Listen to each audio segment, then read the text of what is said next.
Good morning students. Last class में हमने on the basis of distribution तक पढ़ा था। अब हम आगे पढ़ेंगे on the basis of exhaustibility. तो एग्जॉस्टिबिलिटी का मतलब होता है कि ये चीज़ कब तक रहेगी या ये चीज़ कब तक चलेगी, ये कब ख़त्म होगी। तो वो एग्जॉस्टिबिलिटी का मतलब यही होता है कि इस चीज़ की लाइफ कितनी है। ठीक है। अब एग्जॉस्टिबिलिटी के बेसिस पे दो तरीके के रिसोर्सेज हैं, एक तो है रीन्यूएबल रिसोर्स और एक है नॉन रीन्यूएबल रिसोर्स। तो सबसे पहले हम पढ़ेंगे रीन्यूएबल रिसोर्सेज के बारे में। तो the resources which can be renewed और reproduce are known as renewable और रिप्लेनिशेबल रिसोर्सेज। जो रिसोर्सेज कभी भी रीन्यू किए जा सकते हैं या रिप्रोड्यूस हो जाते हैं उन्हें हम रीन्यूएबल रिसोर्सेज कहते हैं। रीन्यू मतलब कि ये रिसोर्सेज वापस से पैदा हो सकते हैं, ये रिसोर्सेज कभी ख़त्म नहीं हो सकते। ठीक है। तो इसके एग्जांपल है solar and wind energy, water, forest and wild life.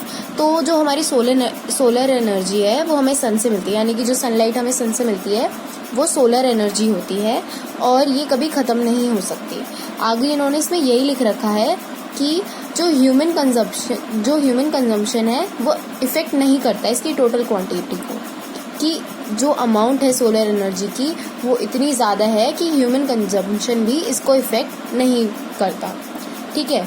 But जो हमारी एक्टिविटीज़ हैं वो हमें इनका यूज़ करने से रोक सकते हैं। जैसे अब देखो, आप सोलर एनर्जी को तो आप नहीं छेड़ सकते, लेकिन वाटर है, वाटर को आप छेड़ सकते हो। लोग पानी गंदा करते हैं तो वो पानी हम आगे नहीं यूज़ कर पाते क्योंकि वो गंदा हो जाता है, इसलिए हम उसे पी नहीं पाते, हम उसे अपने बाकी कामों में यूज़ नहीं कर पाते। तो हम ऐसे रिसोर्सेज को वापस से यूज़ नहीं कर पाते। तो भले ही वो रिसोर्स रीन्यूएबल हो पर हम उसे वापस से नहीं यूज़ कर पाते। तो जो इसमें लिख रखा है कि जो हमारी एक्टिविटीज़ हैं वही उसे अनयूजेबल बनाती हैं हम लोगों के लिए। यहाँ पे देखो एग्जाम्पल यही वाटर का दे रखा है कि if it is polluted it's become unfit for consumption. Next हम आगे पढ़ेंगे, इन्होंने आगे दे रखा है नॉन रीन्यूएबल रिसोर्सेज। ठीक है। नॉन रीन्यूएबल रिसोर्सेज वो हैं जो कि काफ़ी साल पहले बन चुके थे। जो हमारी अर्थ है उसमें काफ़ी साल पहले बन चुके थे, पर अब अगर हम उनको रूटीनली कंज्यूम करते जाएंगे तो वो ख़त्म हो जाएंगे। ठीक है। तो इसमें दे रखा है they are formed over a very long period of time, mineral and fossil fuels. ठीक है। इन्होंने मतलब एक तरीके से इन्होंने बोला है नॉन रीन्यूएबल रिसोर्सेज हमारे मिनरल और फॉसिल फ्यूल्स होते हैं। इसका एग्जाम्पल है coal, petroleum and natural gas. ठीक है। These resources take million of years in their formation and they are limited in supply and cannot be formed by us। अब ये बोल रहे हैं कि ये जो रिसोर्सेज हैं ये काफ़ी साल पहले बन गए थे, काफ़ी साल मतलब मिलियन ऑफ ईयर्स पहले ये रिसोर्सेज बन गए थे और जो ह्यूमन बींग्स हैं वो इन रिसोर्सेज को नहीं बना सकते, तो ये लिमिटेड हैं। अगर आप इनको कंज्यूम करोगे तो ये ख़त्म हो जाएंगे। ठीक है। तो some of the resources like metals are recyclable. They can be reclaimed or discarded, reclaimed from discarded things like iron, copper, gold and silver। अब ये बोल रहे हैं कि नॉन रीन्यूएबल तो है पर रिसाइकलेबल है। नॉन रीन्यूएबल का मतलब कि आप उसे बना नहीं सकते वापस से, पर रिसाइकलेबल का मतलब है कि आप उसको ठीक कर सकते हैं। जैसे कि फॉर एग्जाम्पल गोल्ड हो या सिल्वर हो, सिल्वर की कोई चीज़ है उस पर मतलब उसका कलर फेड हो जाता है, तो क्या हम लोग क्या करते हैं उसे रीन्यू करा लेते हैं। तो एक तरीके से हम उसे रिसाइकिल करा लेते हैं, समझे आप लोग। तो जैसे आयरन की कोई चीज़ है, अब वो है लोहा है, लोहे को पिघला के हम किसी भी चीज़ से कोई भी चीज़ बना सकते हैं, तो ये रिसाइकलेबल है। इनमें कुछ ऐसे मेटल्स हैं, अब मैं आपको बता दूं कि कोल और पेट्रोलियम नहीं है रिसाइकलेबल, पर इसमें बताया गया है कि कुछ मेटल्स हैं जो कि रिसाइकलेबल हैं और लेकिन वो नॉन रिन्यूएबल हैं। तो उन मेटल्स के नाम इन्होंने बताए हैं आयरन, कॉपर, गोल्ड और सिल्वर। ठीक है। तो some resources like fossil fuels can not be recycled and get exhausted with their use. अब जैसे फॉसिल फ्यूल्स है, फॉसिल फ्यूल्स बेसिकली कोल और पेट्रोलियम को ही कहते हैं, तो ये रिसाइकलेबल नहीं है और ये एग्जॉस्ट हो जाएंगे। एग्जॉस्ट का मतलब मैंने आपको बताया कि ख़त्म हो जाएंगे। ये कितने समय तक चलेंगे इनकी life, they will be exhausted, मतलब कि ये ख़त्म हो जाएंगे आने वाले समय में। नेक्स्ट हम पढ़ेंगे on the basis of stage of development. इसमें हमारे पास 3 पार्ट्स हैं, एक्चुअल रिसोर्सेज, पोटेंशियल रिसोर्सेज, इसमें हमारे पास 4 पार्ट हैं, actual resources, potential resources, reserves and stock. तो सबसे पहले हम पढ़ेंगे what are actual resources. Resources whose existence has been proved and whose quantity and quality and location has been determined for utilization. Example, petroleum in West Asia. अब आप देखो, actual resources उन resources को कहते हैं जिनकी एग्जिस्टेंस को prove कर दिया गया है और उन्हें उनकी क्वालिटी और क्वांटिटी को भी डिटरमाइन कर दिया गया है कि वो कितनी क्वांटिटी में है और कितनी क्वालिटी में है, और उनकी लोकेशन को भी डिटरमाइन कर दिया है उनकी यूटिलाइजेशन के लिए। मतलब कि वो रिसोर्सेज जो इस दुनिया में है और उनकी क्वालिटी कैसी है ये भी हमें पता है, उनकी क्वांटिटी कितनी है ये भी हमें पता है, और वो कहाँ पे पाए जाते हैं हमें ये भी पता है, उनको हम एक्चुअल रिसोर्सेज कहते हैं। अब सबसे बड़ा एग्जाम्पल है एक्चुअल रिसोर्सेज का, आपको पता होगा वेस्ट एशियन कंट्रीज जो हैं वहाँ पे ऑयल यानी कि पेट्रोलियम जो हमारा फ्यूल होता है वो बहुत ज़्यादा पाया जाता है। सबसे ज़्यादा दुबई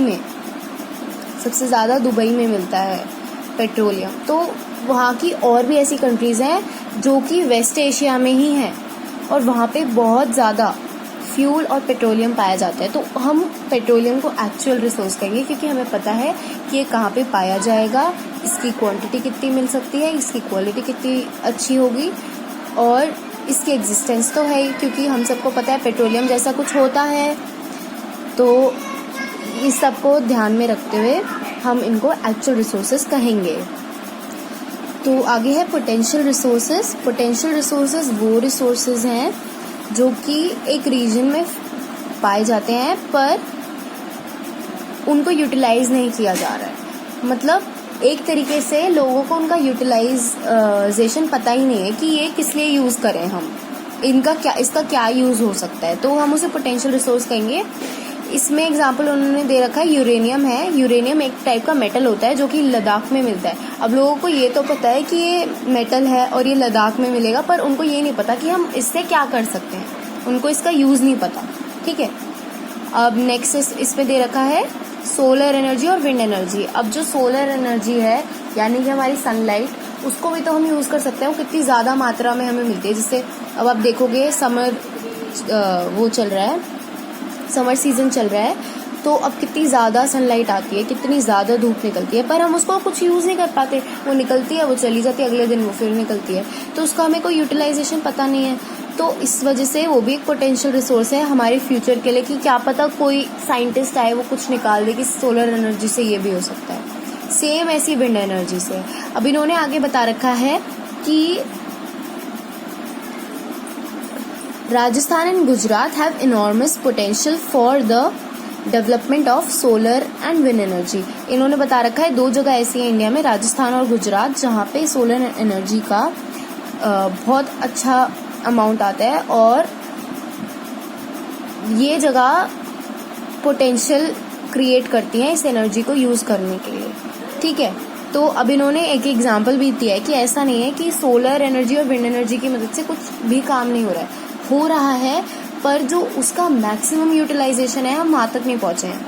ठीक है, मतलब कि लोगों ने कुछ ना कुछ तरीके निकाले हैं सोलर और विंड एनर्जी को यूज़ करने के, पर जो मैक्सिमम यूटिलाइजेशन होगा कि यानी कि सबसे ज़्यादा यूटिलाइजेशन उसका, वहाँ तक हम लोग नहीं पहुँच पाए हैं। तो एक एग्जांपल है मिनिमम यूटिलाइजेशन का। At present the largest solar plant in India is located in Madhapur near Bhuj in Gujarat. तो एक सोलर प्लांट है। Solar plant basically electricity produce करने के लिए होता है या कहीं किसी फैक्ट्री वगैरह में हीट की ज़रूरत होती है तो वो उसमें मदद करता है। ठीक है, तो एक एग्जांपल तो ये हो गया। और अगला इन्होंने विंड फार्म का यानी कि विंड एनर्जी का दे रखा है कि the largest wind farm cluster is located at Nagercoil in Tamil Nadu. अब आपने देखा होगा, मोस्ट प्रोबेबली आपने टीवी में भी देखा होगा कि ऐसे टावर्स होते हैं, उन पे पंखे लगे होते हैं वो गोल घूमते हैं। यहाँ पे दे रखा है देखो, ये जो टावर्स हैं ये इलेक्ट्रिसिटी प्रोड्यूस करने में मदद करते हैं, और मतलब एक तरीके से ये ही यूज़ है विंड एनर्जी का अभी तक, जो कि साइंटिस्ट वगैरह ने निकाला है। बट ये पोटेंशियल यूज़ नहीं है, अभी इससे और भी ज़्यादा यूजेस हैं जो कि हो सकते हैं इस दुनिया में। ठीक है, नेक्स्ट हम पढ़ेंगे reserves. Resources which can be put into use with the help of existing technology but their use has not been started. They can be used in future. So basically इसमें इन्होंने बताया है कि जो resources हैं उन्हें हम यूज़ में लगा सकते हैं। बहुत से ऐसे resources हैं जिन्हें हम यूज़ में लगा सकते हैं पर हम उन्हें अभी यूज़ नहीं कर रहे हैं। जैसे कि एक एग्जांपल मैं आपको देती हूँ, आपने अपनी प्रीवियस क्लास में यानी 7th या 6th में ऐसा कुछ पढ़ा होगा कि जो बिजली है वो पानी की मदद से भी बनती है। जो हमारा बिजली का जो सिस्टम होता है उसमें हमें एक ऐसे एक सर्कल सा वो होता है,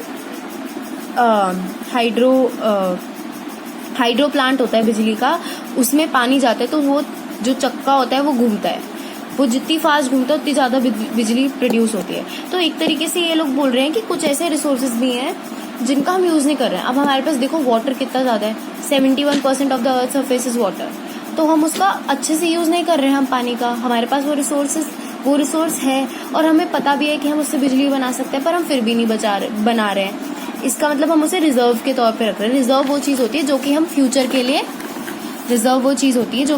के लिए बचा के रखते हैं। तो इन्होंने एक एग्जांपल दे रखा है, more rivers can be use in generating electricity, यानी कि जो रिवर का पानी है, ज़्यादा से ज़्यादा इंडिया के रिवर हैं, हम उन्हें यूज़ कर सकते हैं इलेक्ट्रिसिटी प्रोड्यूस करने के लिए। नेक्स्ट है stock. Reserves which have potential to satisfy human needs but we do not have an appropriate technology to access it. देखो बेसिकली इन्होंने स्टॉक में बताया कि स्टॉक वो रिजर्व्स हैं, वो चीज़ें हैं जो कि हमने फ्यूचर के लिए बचा रखी हैं, पर वो हमने इसलिए नहीं बचा रखी कि हमें उन्हें चलाना आता है, पर हम उन्हें फ्यूचर के लिए बचा रहे हैं। हमने इसलिए बचा रखी क्योंकि हमें उन्हें चलाना ही नहीं आता। बहुत से ऐसी चीज़ें होंगी, इसमें इन्होंने एग्जाम्पल नहीं दे रखा है, तो बहुत सी ऐसी चीज़ें होंगी स्टॉक्स जो कि हमें उनका यूज़ ही नहीं पता है, इनका क्या यूज़ करना है, इसलिए वो हमने फ्यूचर के लिए बचा रखी है या वो हमने फ्यूचर के लिए छोड़ रखी है, हमें उनका एक भी यूज़ नहीं पता। ठीक है, जैसे पोटेंशियल रिसोर्सेज में हमें बेसिकली कम यूज़ पता था, स्टॉक में हमें यूज़ पता ही नहीं है कि इसका यूज़ क्या है। पोटेंशियल में हमें यूज़ थोड़ा बहुत पता है, जैसे यूरेनियम का मैं आपको बता देती हूँ, जो बॉम्ब होते हैं ना, बॉम्ब ब्लास्ट वगैरह जो होते हैं, तो ये यूरेनियम वगैरह से यही बॉम्ब्स बनाए जाते हैं। ये बहुत ज़्यादा बड़ा एक्सप्लोजन क्रिएट करते हैं। जैसे कोई टेररिस्ट है, वो बॉम्ब ब्लास्ट करेगा तो वो उसके बॉम्ब में यूरेनियम होता है, उससे बहुत बड़ा एक्सप्लोजन होता है। ठीक है, तो पोटेंशियल में एक्चुअल में हमें पता है ये कहाँ पे है और इसका क्या यूज़ है। पोटेंशियल में हमें पता है ये कहाँ पे है पर हमें इसका कम यूज़ पता है। रिजर्व में हमें पता है ये कहाँ पे है, हमें इसका यूज़ भी पता है पर हम इसे अभी यूज़ नहीं कर रहे। स्टॉक में हमें पता है ये कहाँ पे है पर हमें इसका यूज़ नहीं पता, तो हम इसे यूज़ नहीं कर रहे। नेक्स्ट है हमारा ह्यूमन मेड रिसोर्सेज। तो the resources which are created from the natural substances by the human beings to produce valuable products that can satisfy the need of the people are known as human made resources। तो basically human made resources वो होते हैं जो कि इंसानों के द्वारा बनाए गए हों। अब इसमें एग्जाम्पल दे रखे हैं बिल्डिंग, पार्क, ऑफिसेज एक्सेट्रा, ये सब ह्यूमन मेड रिसोर्सेज हैं। ठीक है, तो जो मैन मेड रिसोर्सेज हैं they require high technologies along with skills, knowledge and intelligence of the human beings। ठीक है, जो हमारे रिसोर्सेज हैं उन्हें बनाने के लिए काफ़ी ज़्यादा अच्छी टेक्नोलॉजी और स्किल्स चाहिए होती हैं। अब फॉर एग्जांपल रेलवेज है, ठीक है, एक एग्जांपल है रेलवे, तो उसको एग्जीक्यूट करने के लिए आपको काफ़ी सारी नॉलेज चाहिए होगी। सिमिलरली बिल्डिंग्स बनाने के लिए जो हमारे आर्किटेक्ट होते हैं वो डिसाइड करते हैं, या फ्लाईओवर्स बनाने के लिए कि आर्किटेक्ट डिसाइड करते हैं कि क्या होता है उसमें, कैसे बनेंगे वो। तो एक तरीके से हमें बहुत प्रॉपर नॉलेज चाहिए होती है। ठीक है, आगे इसमें दे रखा है human beings change the original form of the nature natural resources. For example, iron ore is less useful in its raw form, while its value get increased as it's turned into some useful product like machine, car, buses etcetera.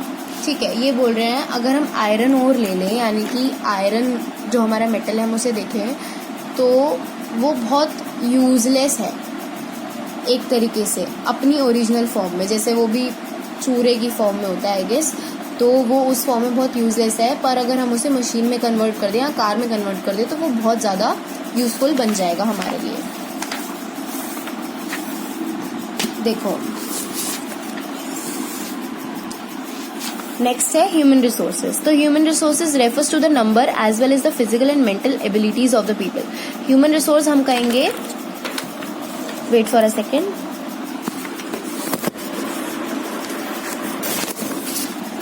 Human resource हम कहेंगे number को या physical और mental abilities को लोगों की. ठीक है, तो इसमें दे रखा है only human resource can make efficient use of resources through proper management and their utilization. They contribute to the development of various resources. Human resources use their knowledge, skill, technology to transfer the natural material into the valuable product of or resources. It shows that human resources are most significant resource of the earth. इन्होंने basically बता रखा है कि इंसान क्यों ज़रूरी है अर्थ के लिए. वो अपनी स्किल्स को यूज़ करके, टेक्नोलॉजी को डेवलप करके काफ़ी सारी ऐसी चीज़ें बनाते हैं जो कि हम लोगों की डेवलपमेंट के लिए ज़रूरी होती है. बाकी वो अपनी प्रॉपर मैनेजमेंट से और यूटिलाइजेशन से जो रिसोर्सेज होते हैं उनका सही तरीके से इस्तेमाल करते हैं. जैसे कि मैंने आपको बताया कि जैसे कोल और पेट्रोलियम है तो इनको पता है कि ये गाड़ी में डलेगा, ये भी तो किसी इंसान ने सोचा होगा या बनाया होगा, तो ये सब इसी के अंडर आ जाता है, ह्यूमन रिसोर्सेज के अंडर. ठीक है, तो नेक्स्ट इन्होंने बोल रखा है in this way human qualities should be improve so that they create more and more valuable products. तो इन्होंने बोल रखा है कि जो ह्यूमन क्वालिटी है वो भी फिर इम्प्रूव होनी चाहिए ताकि ये मोर वैल्यूएबल चीज़ें, यानी कि बहुत कीमती जो चीज़ें हैं वो सोच सकें और इम्प्रूव कर सकें जो हमारा इन्वायरमेंट है उसे. तो बेसिकली कहना चाहते हैं जो ह्यूमंस हैं उनकी भी नॉलेज इंक्रीज होनी चाहिए. तो अब आप देखिए कि नॉलेज कैसे इंक्रीज होती है. एक तो हमारी हेल्थ ठीक होनी चाहिए, दूसरा एजुकेशन बहुत बड़ा फैक्टर है. आप लोग जो भी पढ़ाई कर रहे हैं इसका आगे जाके आपकी लाइफ में बहुत बड़ा रोल होगा और ये यूज़ होगी आपकी लाइफ में डे टू डे चीज़ों में. तो बेसिकली यही है कि जो ह्यूमन रिसोर्सेज हैं उन्हें डेवलप करने के लिए इंसानों को उनकी हेल्थ ठीक रखनी चाहिए और एजुकेशन पे फोकस करना चाहिए. नेक्स्ट है conservation of resources. The protection, prevention and efficient use of resources are called conservation of resources. It is essential for long-term dependable and sustainable use of resources. ठीक है, अब देखो इन्होंने बोला है कंजर्वेशन ऑफ रिसोर्सेज क्या होती है. कंजर्वेशन ऑफ रिसोर्सेज मतलब रिसोर्सेज को प्रोटेक्ट करना, उनकी प्रिजर्वेशन करना. प्रिजर्वेशन मतलब उनका बचाव करना और उनका एफिशिएंटली यूज़ करना. एफिशिएंटली यूज़ का मतलब होता है कि उनका अच्छे से और सही जगह इस्तेमाल करना.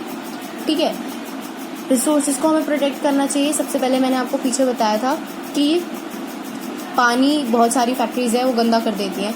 तो एक तरीके से कह रहे हैं कि हमें गंदा नहीं करना चाहिए पानी को. तो हम सभी लोग जानते हैं कि हमें पानी को नहीं गंदा करना चाहिए. ठीक है, एक हमारा फॉरेस्ट और वाइल्ड लाइफ है, रीन्यूएबल रिसोर्स है हमारा फॉरेस्ट और वाइल्ड लाइफ. हमें हमेशा सिखाया जाता है कि पेड़ नहीं काटने चाहिए और वाइल्ड लाइफ को बचाना चाहिए. यानी कि आपने देखा होगा डोंट किल टाइगर्स करके ऐसे एक स्लोगन चला था, तो सेव टाइगर्स करके स्लोगन था.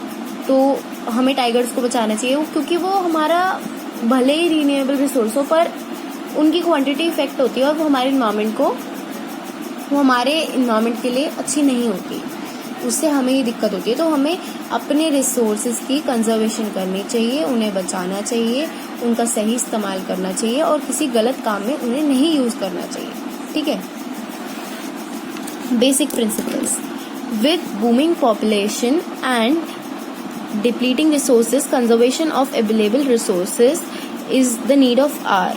ठीक है, ये कह रहे हैं कि पॉपुलेशन के बढ़ने के साथ और रिसोर्सेज के कम होने के साथ रिसोर्सेज की कंजर्वेशन बहुत ज़रूरी है। ठीक है, तो एक स्लोगन है, मैं आपको इस स्लोगन का मतलब बता देती हूँ, रिड्यूस, रिसाइकिल और रीयूज़। ठीक है, ये जो स्लोगन है हमें एनकरेज करता है बहुत ज़्यादा रिसोर्सेज कंजर्व करने के लिए। रिड्यूस का मतलब होता है कि पहली बात तो रिसोर्सेज का यूज़ कम करो। रिसाइकिल मतलब यूज्ड रिसोर्सेज को रिसाइकिल मतलब सही करो या जो ख़राब हो गए उन्हें ठीक करो। और रीयूज़ मतलब रिसाइकिल करने के बाद उन्हें रीयूज़ कर लो। ठीक है, तो बेसिकली आपका ये चैप्टर यहाँ पे ख़त्म हो गया है। नेक्स्ट क्लास में हम नया चैप्टर शुरू करेंगे। बाकी इसके क्वेश्चन आंसर्स और ये एक्सरसाइज मैं आपको नेक्स्ट क्लास में मतलब नेक्स्ट डे भेज दूँगी। Thank you.